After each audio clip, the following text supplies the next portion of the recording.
We're back, fellas. Three guys, many games. Look at this. Smalley is decked out. It was a big weekend. Cuse got next, man. I want to give a shout out to my two friends that came to the party last year for Paul Gait. Remember we had that big party last year? Yeah. Right, that's It right. was a late game. It was 7:30. We had Coleman came there, Mr. Basketball himself, and of course your great friend Rodney Dumpson, the great. I mean, how great was that event we started? That was. I think they basically took after you. They said, you know what? Smalley put on such a good event. We're gonna even outdo it up at Syracuse. And boy, did they have an event this weekend. And I mean, let's get I right. can't believe where they are sitting in the rankings right now.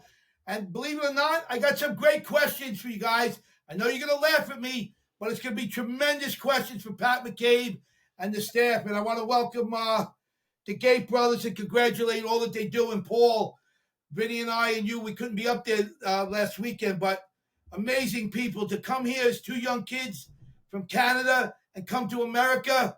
I can't say nothing best for those guys. Amazing people. Well, as Small said, it was a big weekend. You know, besides the game, obviously big implications with Syracuse Virginia game, but even bigger day honoring Paul Gait, retiring the number, putting the banner up and in the ceiling, and it's fitting, to be honest. You know, seeing that 22 banner with Gary Gait up there, it's fitting that 19 goes right next to it because you know it's hard to separate them. It really, honestly. I mean, I know there's parts of their careers that they played on different teams. When Paul was up in Rochester and Gary was still in Philly, but you know they're connected. They'll always be connected. What he did for Gary in the game, no other player has ever done for any other player what Paul has done for Gary in the sport.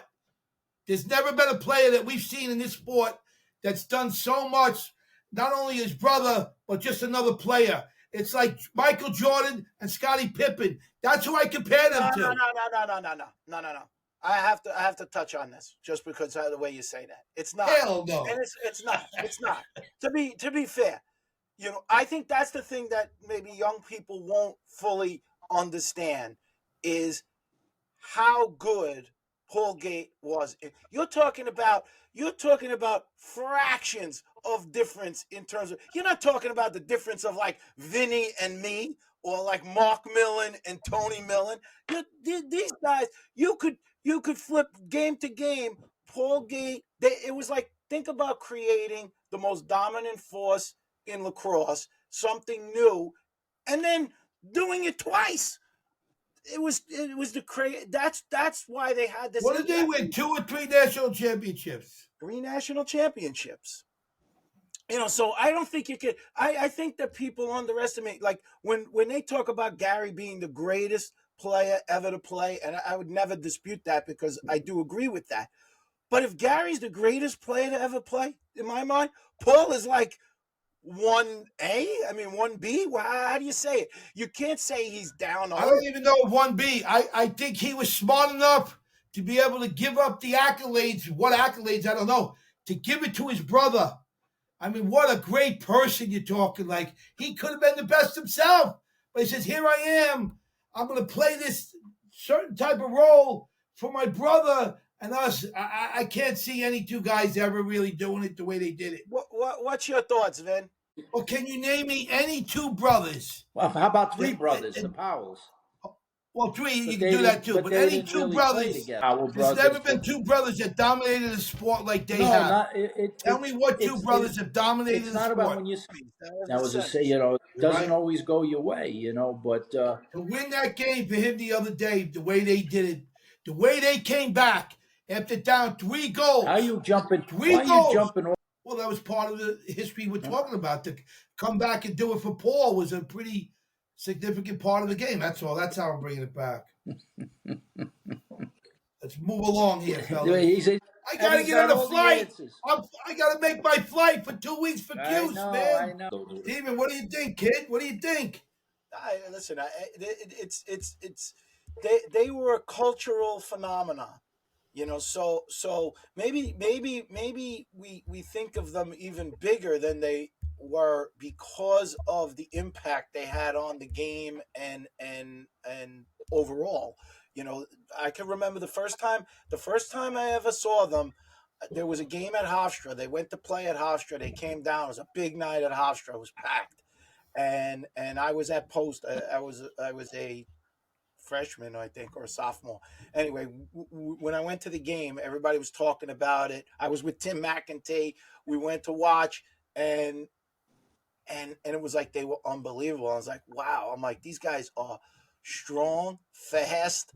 They have unbelievable sticks. They were doing things like we never saw. And the thing about doing things you never saw is then everybody starts to do them. So they more or less invented a little bit the modern game. They got you thinking a totally different way about how to play. And that, what did that do? That made the game better. And other guys have done that. Other guys have done it with their creativity on the field, and that's what makes the game beautiful. But and this is no disrespect to any of the great players. Mark Millen at a time was as dominant.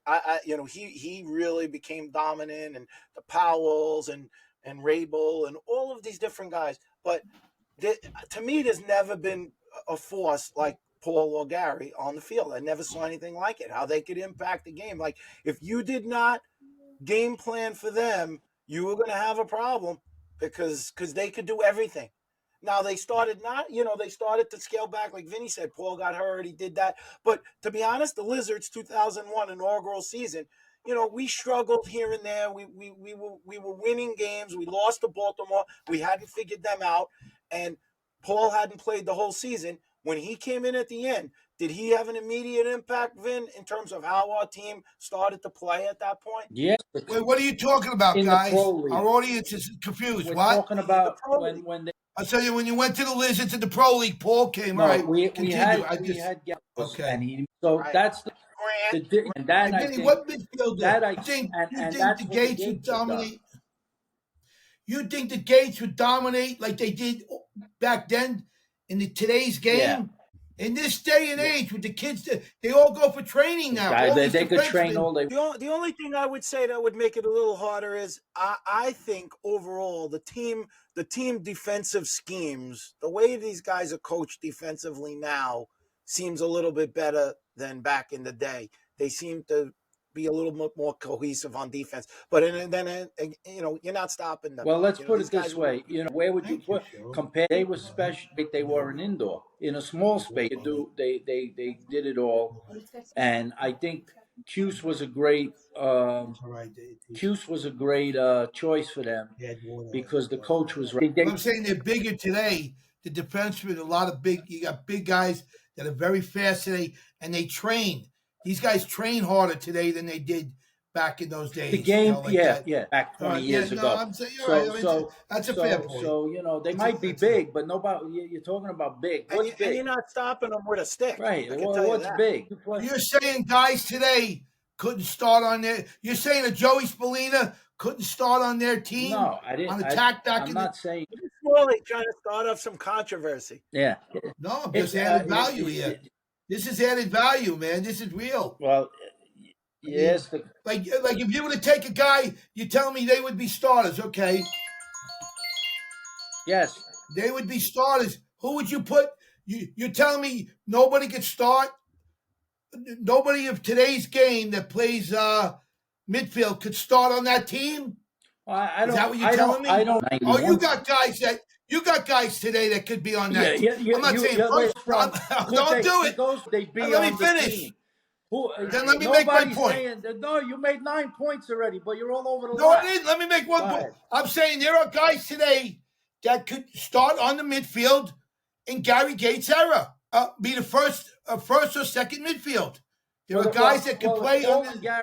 All right, then they could be on the second. All right. Okay, now you're going to take second midfield, right? I don't remember. Well, I'll say this, and let's bring it back to the game. Let's bring it back to this team. Red. I would ask you this. I would say, would you say, obviously that event, making it that event and celebrating Paul and that, obviously inspired Syracuse, and they got a great win. But adding to what Smalley's talking about, the guys on the midfield for Syracuse this year. Listen, that Stevens he goes on the wing. English goes on the wing. Yeah, Those they got a lot Canadian, of good guys. they're good. They could probably play two-way. Those guys. Yeah. They if you ask me, They they can are a little definitely, bit not throwback, probably. It's right? just this many. It changed during the process. It was 5 at one point, and then it went back to 4. So, when I But played, it was hard And to. what are you guys going to say if Cuse wins a national championship?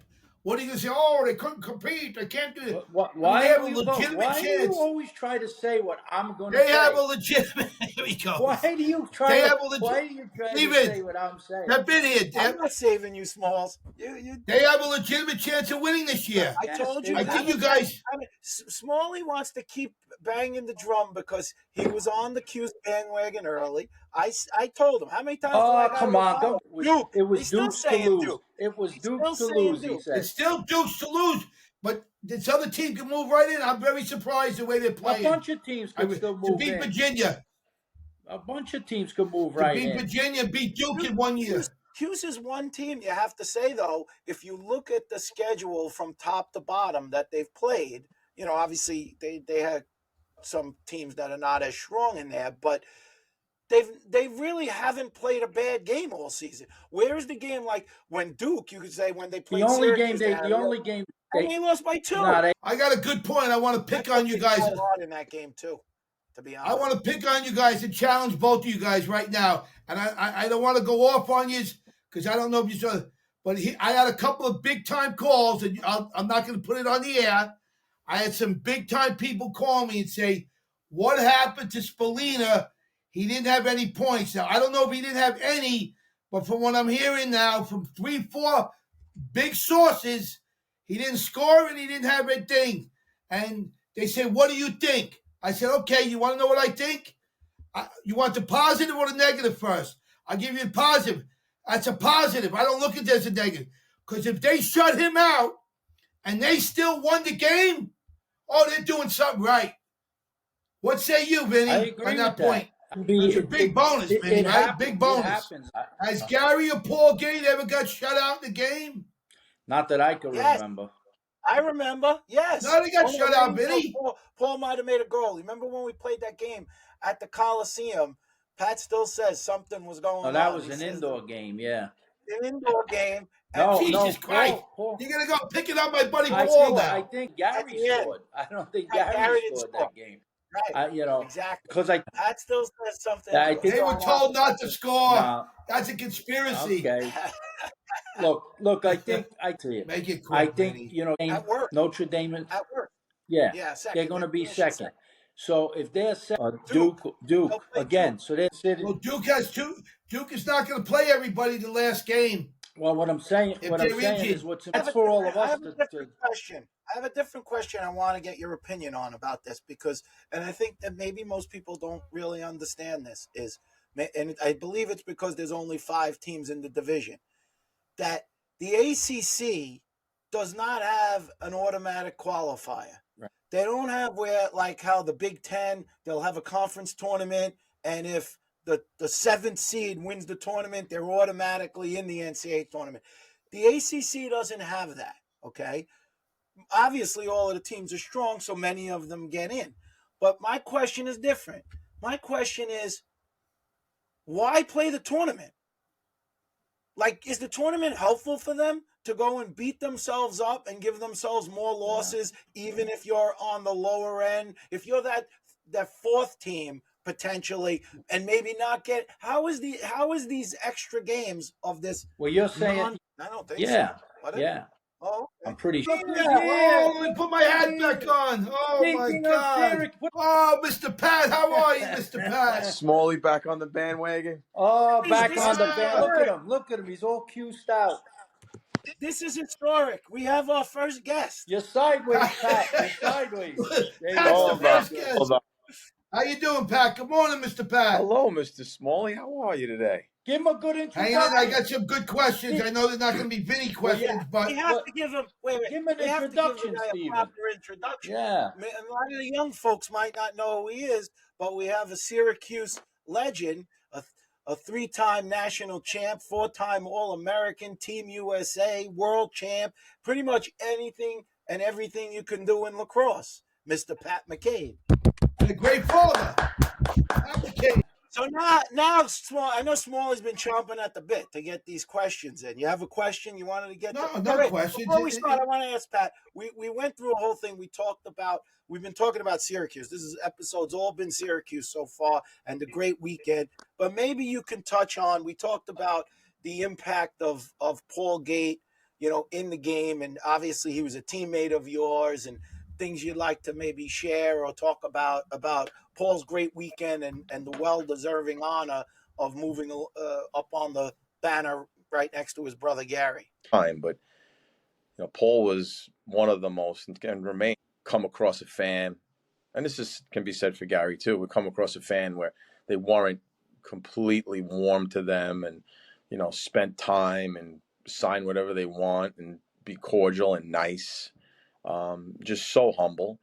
And then, you guys experienced it, Stephen, what a great teammate he was. He was just a good guy. And, when you had locker rooms with people like that, who were the star, like Paul was the star, Gary was the star, obviously. These guys were great. But they made the room comfortable. You never felt as a teammate that they were any better than anybody else. If you had left the field and nobody knew who was who, you would never have known that Paul was this legendary player. And the thing that I've always liked about him so much is that he loves to laugh. He's a good time guy. He enjoys, all the experiences he had. He values them. He cherishes them. And I think that's what keeps him young. I think he just loves the experience he's had in the game. And he's just, just one of the all-time great guys on top of being one of the all-time great players. And then on top of his impact, obviously on the field, he's made an impact, in terms of his mind and his in the manufacturing sector. Maybe were you able to see things when you knew him way back in college that would give you an idea that, wow, this guy has a mind for this stuff, like he could be good at this equipment things? Well, when I walked into their apartment and I was a freshman and we had just gotten our gloves and we had the old Brian L35s, heavy duties. Could have used them as oven mitts, Smalls, if you wanted, right? So I walk in and the gloves are sitting on the table and there's a needle and thread, and they're just going through, and it's probably both of them. Memory is not exactly sure of this, but I know it was at least they're cutting all the padding out of the fingers. They're sliding it out, cutting it in half, cutting a piece of the detergent bottle to match, sliding it over the foam, and then sewing all the things back, pulling all the pads out that meant nothing. You'd see Paul look at the glove and he'd see this pad that ran along the top of your knuckles, and he'd go, "This serves no purpose." He'd slice, he'd pull it out. That was gone forever. So you now had a glove that weighed half as much and was twice as protective. You guys remember in the indoor, we're running around at some point with women's softball catcher's masks on our helmets because Paul realized it was perfect for it, until they realized that the ball would fit through it. Yeah. But it was the best mask you could find. The fact that there's a break in the fingers of gloves now, it's not just one continuous piece of foam. That's all Paul. When he started with De Beer, Brian O'Keefe tells this great story. When they hired him at De Beer, the first thing he asked for, before money, before anything else, he said, I forget what the two things were, but the one was certainly an industrial grade sewing machine, because he needed to make samples. He said, I have to make prototypes, because his whole thing was really starting with the protective equipment. He moved to sticks later, but his thing was the protective equipment was fascinating. Everything guys wear today, they owe to him. Yeah, he's an innovator. Wow. So we had those. I still have them somewhere. We had those hard plastic De Beer 3-piece shell with had the sleeve in between that was velcroed in. That Gordy must have drew about 10,000 penalties wearing those. Paul's legacy, when you go and you look down the road, will be largely the impact will be much larger on the equipment side than it will be in his playing career, because everything has changed. He's a genius. Yeah, he really He's is. not He smart. sees. He's not crafty. He's a genius. He pulled up onto campus at one point with I think it was a Mini Cooper, right? And he had the roof cut off of it. He did it himself. Oh my God. And Pat, you got any pictures of these? and he fashioned a way to reassemble the roof. That's cool. He could That's build really anything. cool. He could fix anything. He's an engineer. He is. He is. He's Amazing, man. I'm but I think with a speechless. management degree from Syracuse. Mm-hmm. So nice, man. But it's that kind of thinking. It's like the thinking outside of the box. I remember one year in indoor, they decided they were going to use for the television. They were going to use a yellow ball. So immediately, what does Paul and Gary have? They've got yellow mesh because they're disguising the ball for the goal.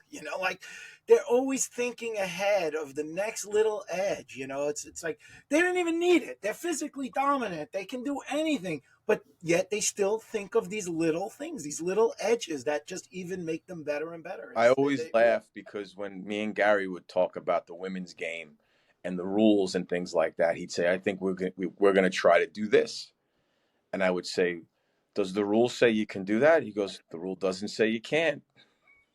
That was always his answer.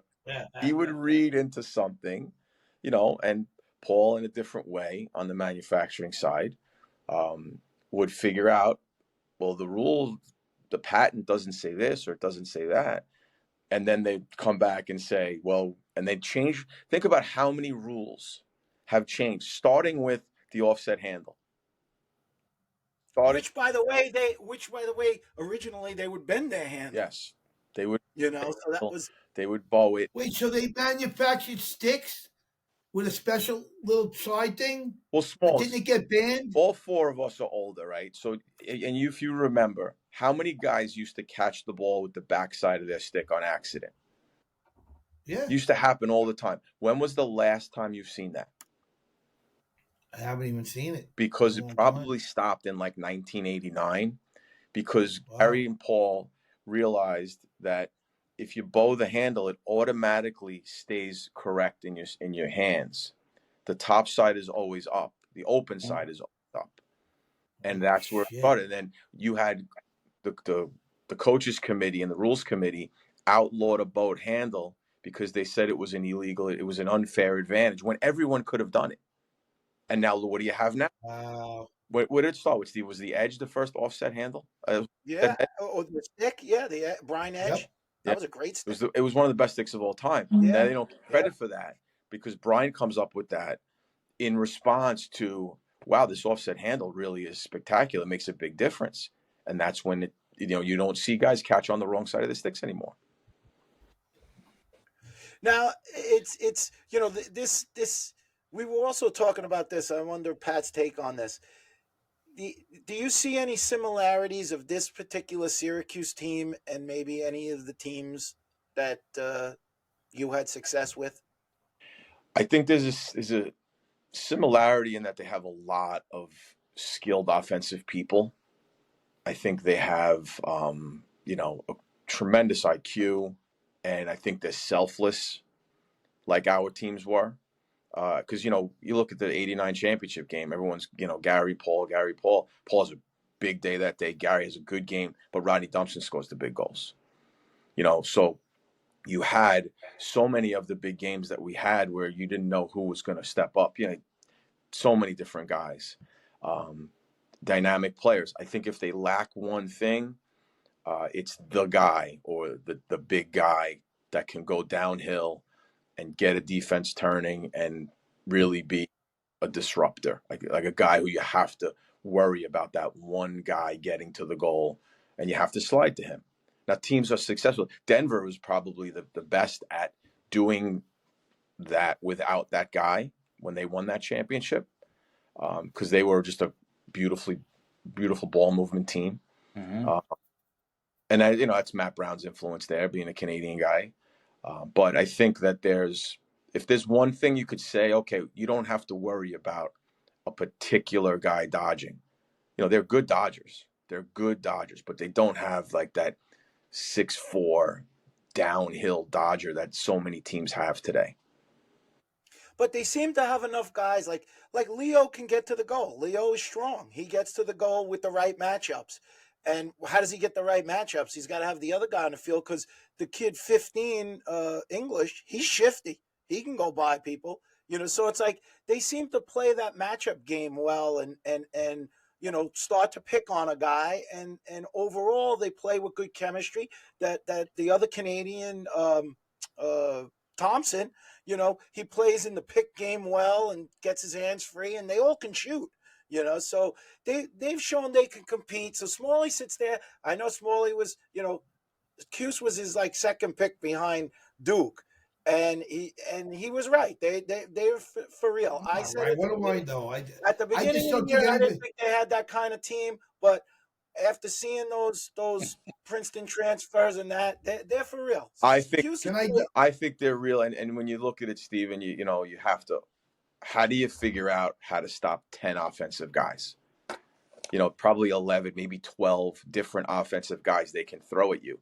So while I say they don't have maybe that big guy to go downhill, do you have 6 guys that are good enough to cover any combination of those 10 or 12 guys? That's not easy. And you may figure it out for a quarter or a half, but they're going to figure it out offensively before the fourth quarter is over. I mean, they showed it on Saturday. I mean, to put up that many goals, to be down 3 that late and, make those plays. I think they're more athletic on defense than they've been in years past. They're obviously very goal. They're very. I got a big question for Pat before I forget. May I? Go ahead. May I chime in, Mr. Vin? Sure. Go ahead, Smalls. Thank you. Pat, watching the game the other night, I'm sure you're busy. You didn't watch the whole thing, but you watched a lot of it. I got a couple of calls. I'm not going to reveal it here. I'm going to hold it to the vest. Apparently, 2.0 didn't score a goal. Am I correct? And didn't have an assist. And they asked me, what do you think? And they were trying to be negative on what they would say. So I said, I'll give you the positive. I said, well, if Spallini didn't score or have an assist and they came back and won the game, I'm going to look at that as a benefit to the team. What say you in that? What would be your opinion on that?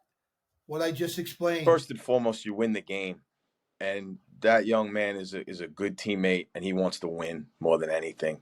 Right. So Steven and I used to joke around. We used to coach in Anaheim. We trying to get guys to accept roles. We sent them a video. Remember this, Steven?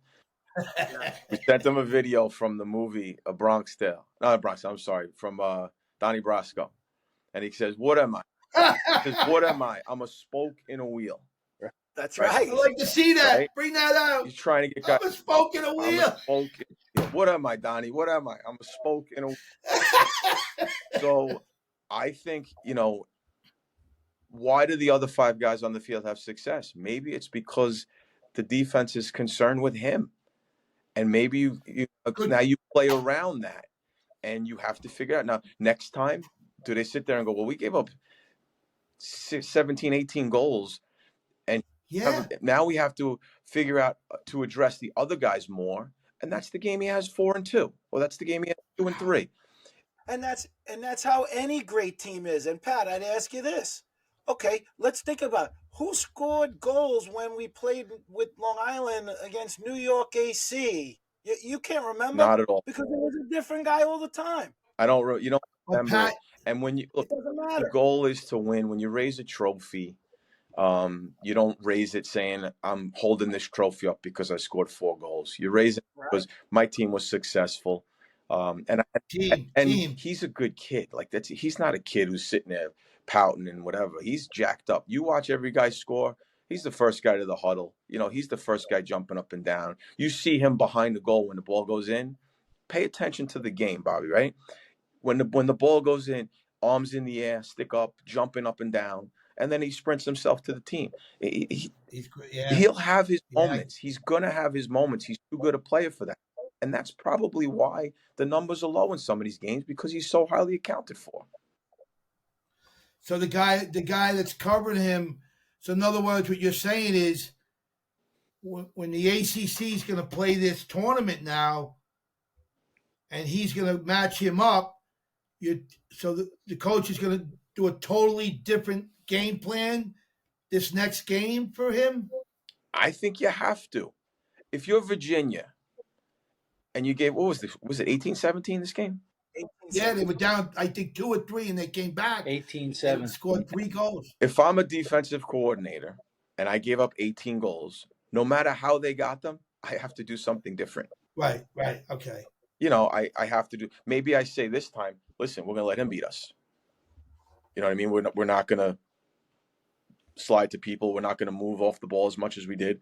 That's what I'm saying. So that's what you would do.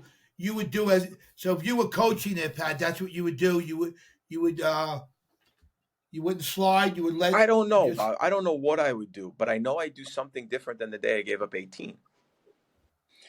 Yeah, I mean, look. Well, I mean, listen, they're going to have to solve that. I also think, Vin, Hiltz is one of the most underappreciated guys in college lacrosse. Well, hold on, Pat. Say that again. I think that Owen Hiltz is one of the most underappreciated guys in college lacrosse. Yeah. No, he's you know good. What he does better than anybody, Vin, and you appreciate this as a passer yourself.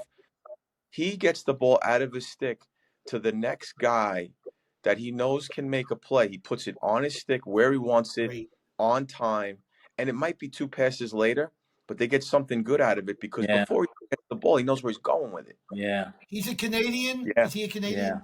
Yeah. Holy shit. Are they losing him this year? Or is it junior? No, he's back, I think. Well, he hurt himself at one point, Bobby, and he lost the year. He'd be a senior, a redshirt junior now. Oh, so he's going to be coming. Wow. Here's the other thing, Vin. When you talk about game plan and everything, I don't think they're going to hit their own teammate in the back and have it bounce to a guy cutting who's going to shoot it in again. Yeah. I don't think that as great Billy Dwan has been scoring 7 goals this year, I don't think he's going to make a play like that again. Yeah. So, this game could have gone to either team, and it still would have been a game, obviously. And this is 2 teams that you'd want to see play 3 or 4 times a year.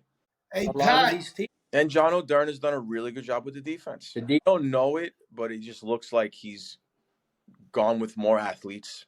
Yeah. And he's given them a green light to be more aggressive and make plays. And I think that, you know what, if you got the group to do that, it just seems like they're enjoying playing. I mean, Billy Dwan's up the field. If you look at the goal he scores, there's a defender behind him. Another guy, 2 guys all the way back. Another guy closer to the goal. Hey, say, Pat, I got a question for Pat. Smalls, get on camera. So the hiring of the new coach, I don't even know his name, to be honest with you. I don't know didn't they just recently hire a defensive coach? Yes. What's the guy's full name? John O'Dern. No, I'm asking about them. Oh. I'm asking about them. So how would you rate that he's doing so far? I think he's been wonderful. I think it looks like he's got a really good connection with the kids. I think his age helps him. I think he's got great energy. It just, to me, the best way to tell how he's doing is the product on the field. I mean, granted, they have 2 teams like that. Virginia team that's really good, but they lock Duke down. They've done a really good job. They lost 3 games in overtime. I think it is at least 2, 3, right? Pat, you got to admit you're a little shocked, though. No, aren't you a little shocked where they are? I mean, it's to where they come from, where they are. It is shocking. I'm not shocked. I have some surprise, because there was still question marks. So you have really good players on the roster. The additions they made through the portal, which nobody's really aware of until it comes around, those are the ones that have been, think about it. Will Mark is a transfer portal kid. Cone is a transfer portal kid. The 2 Princeton kids, those are huge additions. Oh, so they got 4 kids from the portal? Guy. The face-off I didn't know that. Kid. Those are kids that, you don't know how they. Oh my God! I'm sorry, Muley too. Muley, right? Yeah, no. So 5 kids in the portal. 6 at least, and probably more. There's probably more, Steven. You're right. Yeah. Probably more. But those are kids. I'm shocked. I didn't know that. Those I are am shocked that you talk about every game. Yeah. Wow. And they've done a really. This is something nobody knows. Wow. They've identified their needs really well there and brought in not only really good players, but from what it seems, really good character guys. The problem with when you play that game, and maybe that's more of what's college lacrosse is turning into, at least for the present. Maybe all of that'll flush out because of all of the COVID and extra years. Is you get those guys, but then you lose them. So what's the sustainability? What's the sustainability of staying up there? Without. You're absolutely right. So here's your problem, right? When you do that, when Will Mark is more than a year, so he'll be there for 2 or 3. I forget how many it is. Yeah. But do you hamper the development of your younger players when you bring a guy in for a year when a kid was waiting for that opportunity? That's always the dilemma, right? So was there a kid, like, does Mike Leo get more run on attack if Christian Moulet is not there? Does he have more minutes? You know what I mean? Some of those midfield plays, those guys on the wings are terrific. Are there guys who are waiting? Like, they lost Max Rosa. Nobody talks about that. Rosa would have been on the wings more. He got hurt, but he's a beast. Mm-hmm. He's an absolute beast, but he got hurt. And those 2 kids being there off of that injury have, they don't make you forget a kid who's that tough, but they make it easier to go on without him. And he'll be back next year too, right, Pat? I don't know when he got hurt, Bob. I don't know when it was. But he's a guy who everybody looks at. Like, you remember that play last year on the ground ball he makes when he's got like 6 guys around him, Steven? If you have, yeah, like, just tough as tough can be, and those are guys who win games for you. The thing that scares me about this whole ACC thing is that as much as you have a 18-17 game, you could have a 17-5 game. Yeah, that's true. It could like, you could have a tough day offensively, and if the other team's winning faceoffs and their goaltending's good, and yours has an off day a little bit, you could give up a ton of goals and you better score. Yeah, what's amazing to me about the ACC is that we originally talked like Duke was this unbelievable team, which they are. But they showed their vulnerabilities, and then everybody moved along to Virginia. So, look at them, they're cruising along, and then they've had their vulnerabilities, So it's like there's no team, when you're playing that level of competition, you're gonna have those dips. The question is, when it matters the most, who's going to rise to that occasion? Could Gary Gait be coach of the year, or is that something so outrageous? I don't know how he's not in the conversation. You may have an obscure team win a championship, and you have to give it to a guy who's done a great job. But how do you, year 3, this turnaround? And I can't believe it. I picked it weeks ago, Smalls. You heard me. You did pick it, but also remember one thing. I'm not going against the Notre Dame coach who won it last year, and they're still number 1 in the country. So you're gonna he's 1 and 1A, right? So I give it. Listen, there's a lot of guys. Tillman, you got to put in there every time. Tillman's doing a good job with what he has. The other thing is, how about the Hopkins coach? Yeah, him too. Got to consider him. He's made them for real. Back. Tambroni's had a really good year. Yeah. Right? There's a lot of guys like. And nobody up in Cornell too. Yes, there's nobody who's going to win this award that you're going to say, he didn't deserve it. All right, Pat, I got the famous question for the day. This is my question for Pat McCabe. What did you eat before a game? Is that what you're going to? No, we'll get to that. I went to Arby's. Who? I didn't go to Roy Rock. Pat, you're a great guest, by the way. I always expect you to be good, but tell you the truth, not this good. You're a phenomenal guest. And the question I have for Pat McCabe is, if it stopped today, and Vinny's going to laugh, and I have my dislike, who's going to win the say it, Pat. See, and you guys are educated, and you're laughing at a guy with a problem. The Tawathon. I can't say it. Okay, I'm going to assume you're referring to the Tawathon Award. Yes. If it would stop to, I'm going to give you my pick, and then you could go off of that. Okay. The best player in the country right now, and they're all so good. And the Irish kids from that team, but I'm gonna go with a kid that you guys won't think. I'm gonna go with a guy named Kirst from Cornell. It's hard not to go with him, and I gotta tell you, I don't know if you guys knew him, but I loved his father. His father was a wonderful guy. Oh, he's not alive. I didn't know. I think the 5 kids played Division brothers, all boys. Yeah. 5 brothers and their father was an absolute gem of a human being, a huge, man for the sport in New Jersey. I would tell you this. I don't know how many kids could talk about how much he meant to them, as far as them loving the game. So I have a little sentimental point. That's a nice story. Wonderful guy. But I don't know that you could vote against Schellenberger, depending on how far they go. Is Brennan O'Neill the guy? I mean, I think part of it is going to be how deep a run you make. And I think the most important games for the selection of that trophy are still ahead of us. Yeah, those games. Right. Look, what about Brandow from Yale? The guy is average, he's a scoring machine. 5 games, he's getting dozens of points. Yeah, I know. He's you're right, Pat. but yeah, I think now I don't you know have that you to, can't. I mean, weeks ago I would have said no. I was like, wow, they were only going to get 3. Now I don't see how you can't put 4.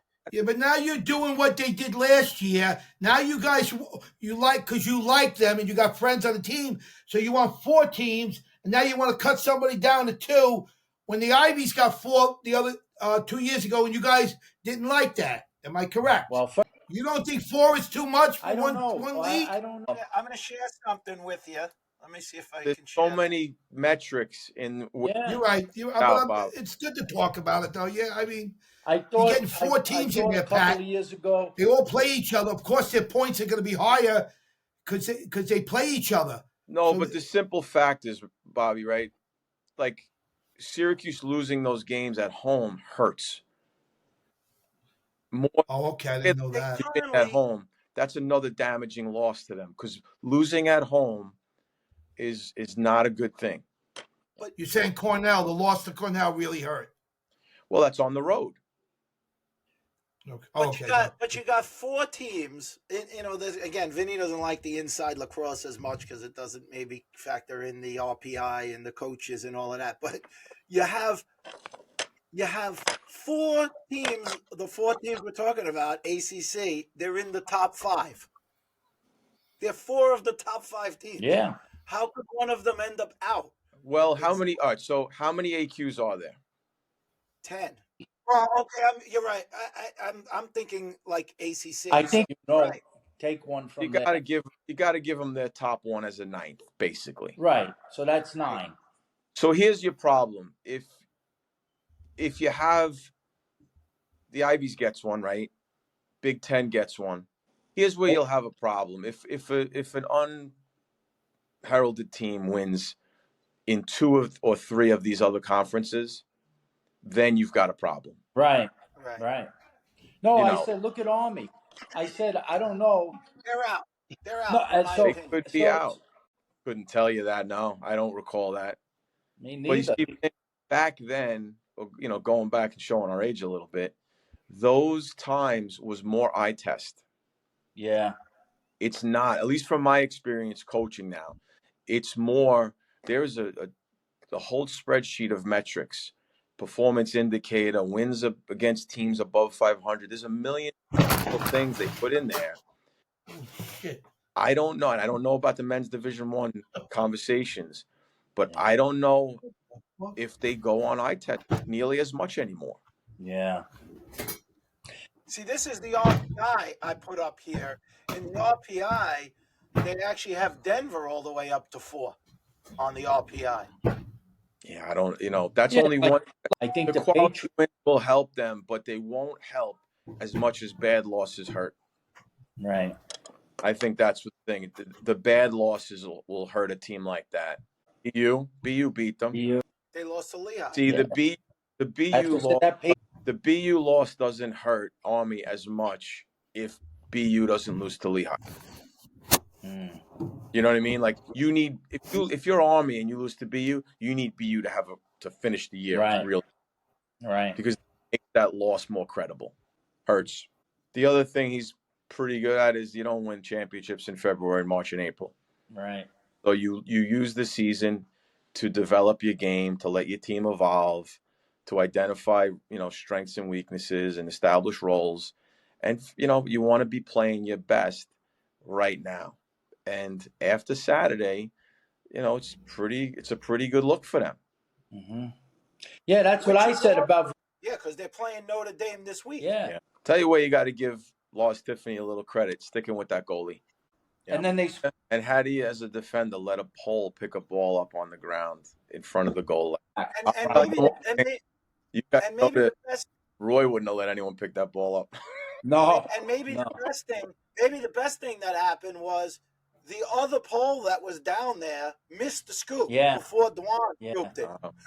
So it might have been the best thing that the guy missed the scoop. Yeah. Because the right guy got it in his stick and made magic. He's got a knack for scoring, the kid. He does. He does. And speaking of surging, you know, and playing your best at the right time at the end of the season, the picks, I just keep seeming to separate myself higher and higher away from these guys. Thing, sir. Vin had a bad week this week. Vinny's the meat in a crazy sandwich. Oh. And at this point, the season standings, I am 70-55. Vinny's 8 games behind me, 62 and 63, right about 500. And Smalley's 5 games behind him, 57 and 68. Thank God I got Smalley. Well, hold on. Contest. Cacciatera is going to help me. If I get a hold of this guy. Call Cacciatera. What do you call him, Cacciatera? Is he hard to get a hold of, I think he's waiting by the phone, Smalls. But he would be able to help me. Hey, Pat, though, it is admitted, Vinny, it is hard when you got to pick the point spread. If you look at some of the NFL players, like Terry Bradshaw didn't win a game like 2 years ago. Well, I see a lot of guys doing the picks. I see guys doing the lacrosse picks, and they got these great, but they're not doing it with the spread. Oh, without the spread, we'd be a lot better. Well, that's what I'm saying, Steven. Well, listen, I had a good week. I think I ended up 8. I think I ended up 8 and 5, but I got clipped by a half point a couple times. Me too. You know, we know friends of ours that are doing. The other thing is, you know, a lot of people are doing the parlays. They're doing, you know, they're not doing the spread. They're doing the money line picks with the parlays. And if you pick 3 or 4 teams, you know, but even then, a guy asked me, give me a 4-team parlay. I gave it to him. The first 3 came in easy. The last one was Ohio State and Michigan. And I had picked Ohio State, so I got 3 out of 4, but you lose right there. So you know, I got a couple of questions for Pat McCabe. Can I ask a couple for Pat? Since he's a guest on, I didn't have him ready. No. Hey, Pat. Other than the Gates, here's the question: what 3 people get back at on Syracuse? Camera, will you get on camera? Get on camera. I can't. I got to read. Let me get my question for Pat, please. What 3 people at Syracuse were the most influence on you? And not counting the Gates. Well, Roy Simmons Jr. is at the top. You know, he gave me a chance to go there and play, and he was always kind to me and kind to my family. He was wonderful to my mother. Taught me a lot about what it was to be a man. So I don't think there's anybody in my career as a player and maybe in my life who didn't mean more to me than him. There wasn't family. Definitely, he's at the top of the list. John Desko is another guy who was, you know, very influential on me. It was not easy on me, and I was not easy to coach when I got there. But we managed a relationship that was good for both of us. But he was, you know, very smart guy as it related to the game. Very tough on you, but you always knew he cared about you. Third, oh, geez, it's a lot of people up there that were, you know, not just to me, but to us as a everybody. Yeah, I understand. Yeah, I don't know that I could pick a third right now. And you can think about it. I'll give you one last funny question. What item, late night snack, did you go for at late night? What snack was your late night snack? That's one. And what did you steal when you were really hungry and you had no food? Whose room did you go to steal some food out of? These questions keep you up at night figuring them out. Yeah. Yes. Keeping me I up wouldn't want to tell you who. Well, my go-to at night was on Marshall Street. There was a place called Archie's Pizza. And when we would leave from a late night, Archie's was open.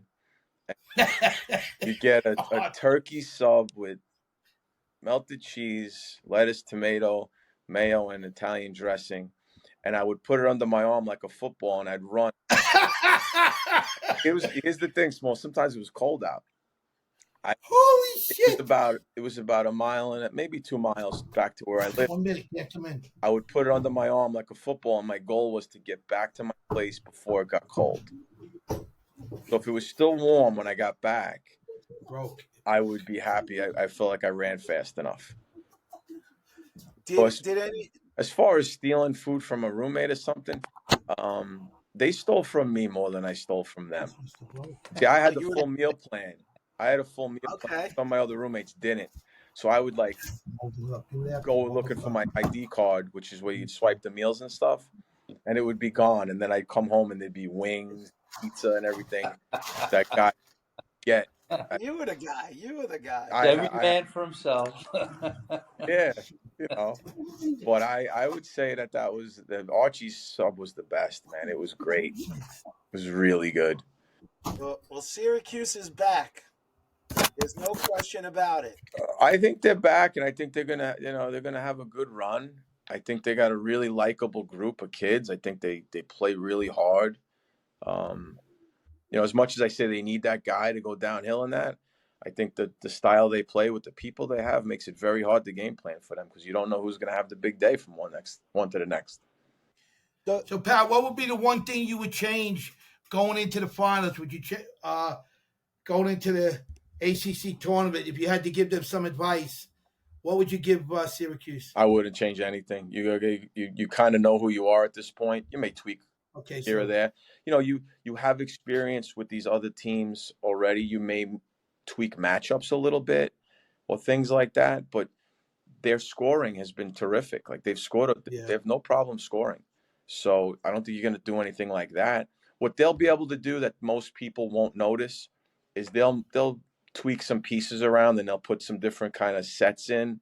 And I wouldn't even call them plays, but different options on things that other people haven't seen yet.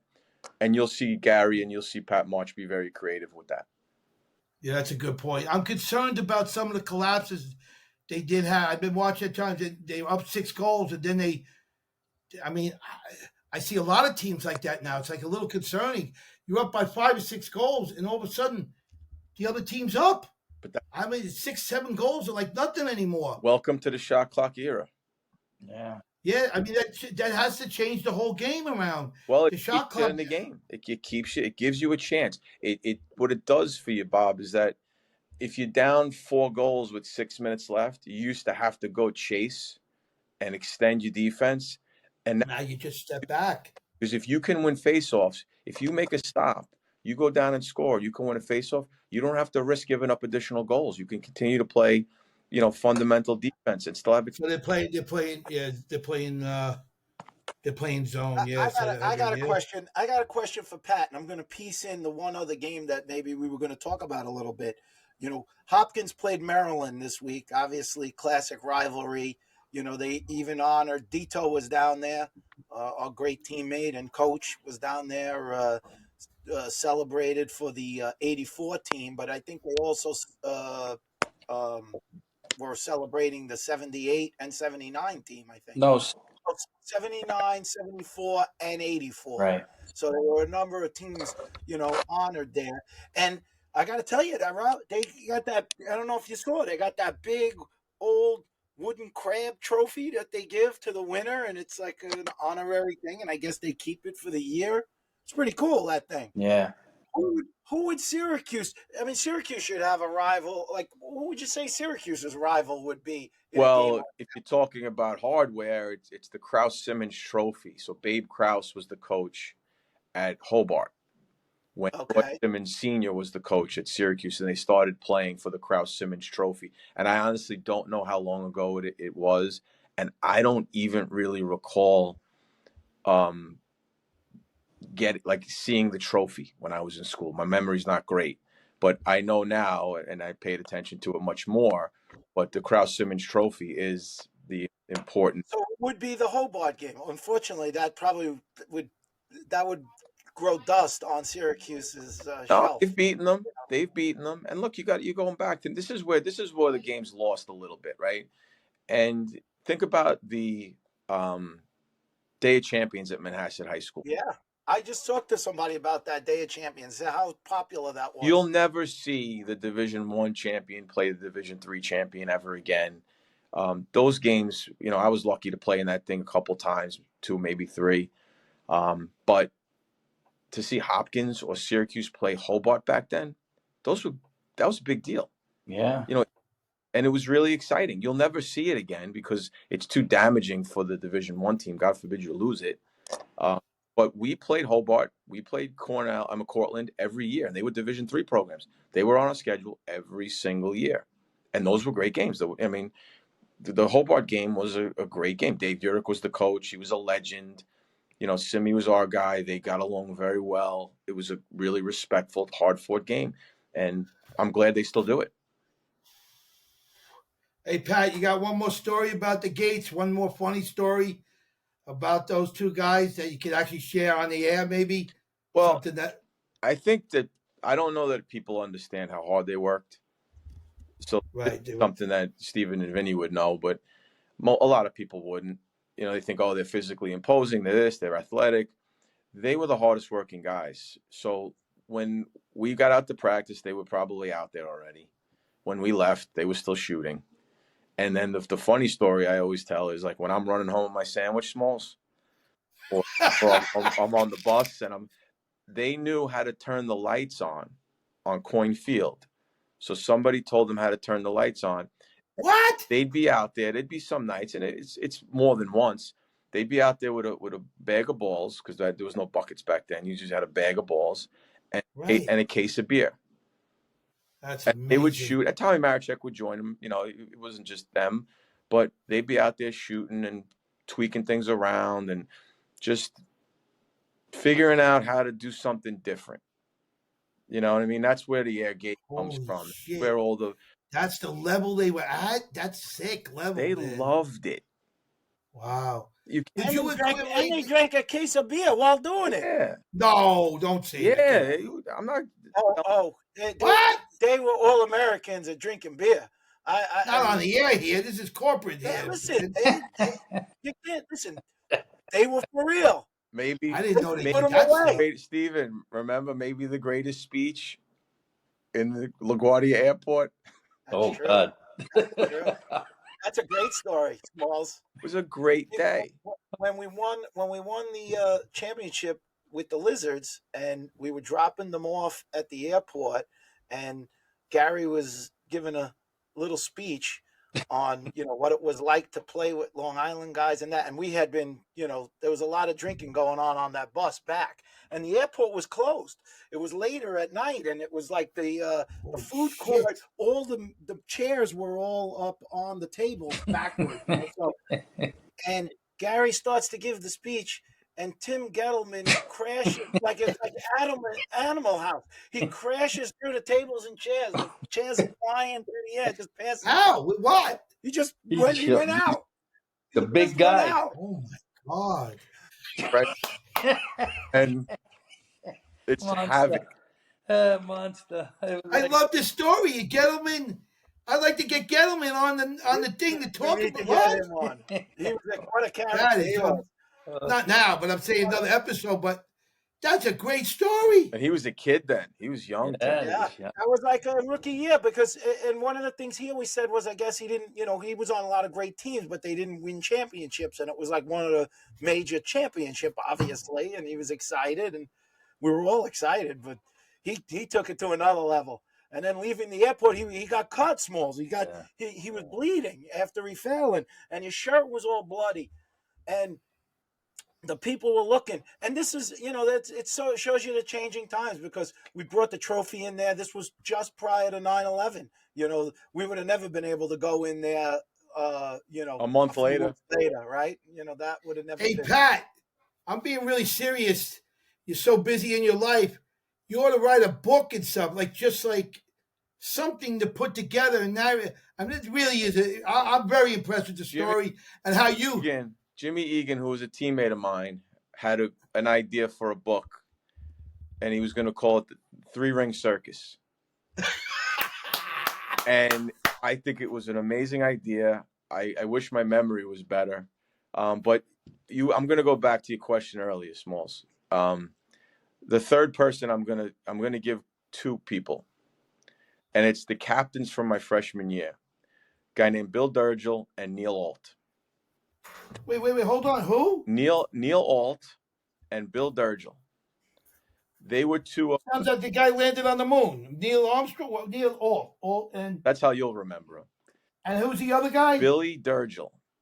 They were both seniors when I was a freshman.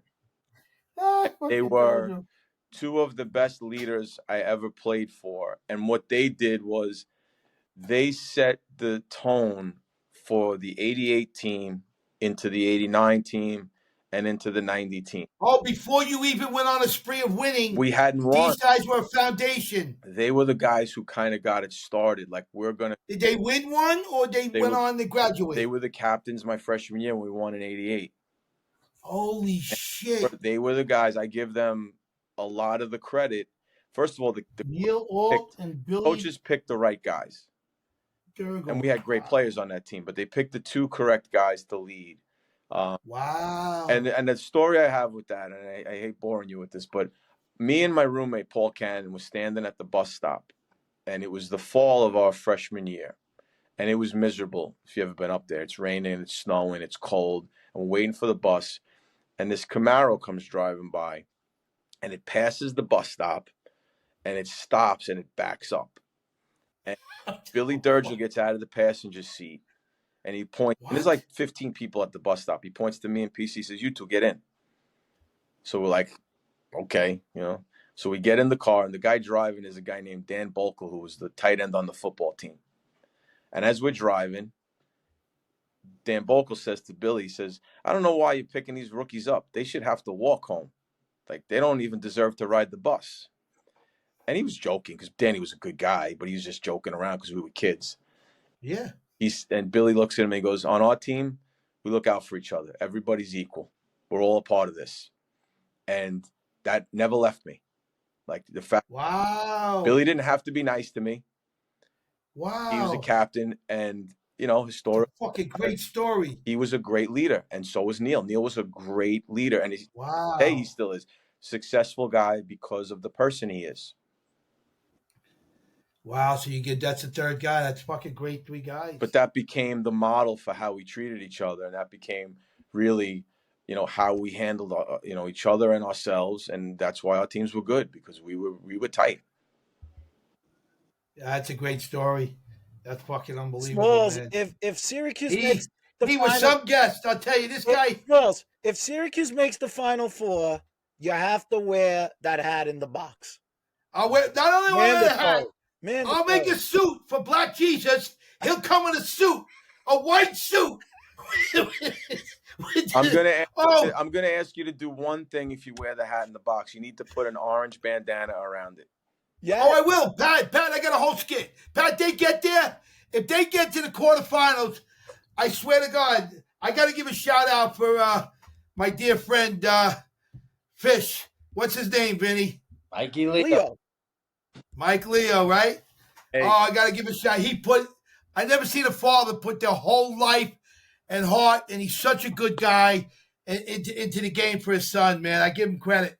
They've never missed a high school, college, or any game, you know, and they work their asses off. They ain't rich people or whatever, but they followed every single game. I give them credit. And Michael's playing great. He's a big. Wait, hold on. Pat's saying something. Pat, go ahead, Pat. No, that young man, he learned how to score big goals along the way because he's a clutch kid. He's fun to watch. All right, man. This has been some scene here. It's a great week. We'll get our picks in later in the week. Good luck. Maybe I'll extend myself even further on these guys. I mean, it's like, you know, it's supposed to be like a rivalry, but I'm beating up on them so much. He's running away with it. Getting a little. All right, we all got one shout out to somebody out there in the lacrosse world. We want to say hello to Vinny. I'll let you go first. Somebody you haven't spoken to in a while, or somebody. We always give a shout out to somebody. Who's it going to be, Vinny, this week? Oh, I got to give the shout out. Yeah. On the Steven? Well said. Well said. I'm gonna leave it at that. Well said. No, give me one, Steven. Go on. You didn't cut me A short. shout out. I'll go a different route then. I'm shouting out to my man John Tillman. He had the loss this week to Hopkins, but I still think they're going to be there. He's a great coach, great team. It's one of my favorite teams to watch. They share the ball so well. They move the ball nicely. And I just think they can do it. I think they can get there at the end of the day. I think you'll see him there. So, and maybe one day we'll get him on here. We'll even get him out here. Uncle Pat? Who do you got, Uncle Pat? Anybody. Could be a girl, could be a guy. Anybody in the lacrosse community giving a shout out today. I'm going to They Rodney. feel a little good, maybe. I'm going to Rodney Dumpson because he actually called into me while we were doing this. So I owe him a phone. But I think it's a little bit of serendipity there that he calls me while we're talking about Paul and then Gary as well. So the third member of that midfield that did such damage and was so great. He doesn't get talked about nearly enough, but Uncle Dump was special. It still is. And he did score those 2 winning goals, correct? Wasn't a bad day for him. All right, Rodney, and I'm going to give a shout out to Steady Eddie. Does anyone know who Steady Eddie is? That's the parent of the Goldsteins, Timmy Goldstein and Dennis Goldstein. The father never missed a game. Okay. Steady Eddie never missed a game. All right, signing off today, Pat. Best interviewer. The best guy so far. Guys, we'll see you Hey, next Vinny. week. Great week of lacrosse. And I hate to do it to Vinny because I love Vinny. Hold on, one more. I hate to do it to Vinny. But Pat's better looking than you, Vinny. And you're a top guy, Vinny, but Pat's he edges you a little bit. All right, signing off, guys. I love you. See you later. All right. Thanks, guys. Let's see.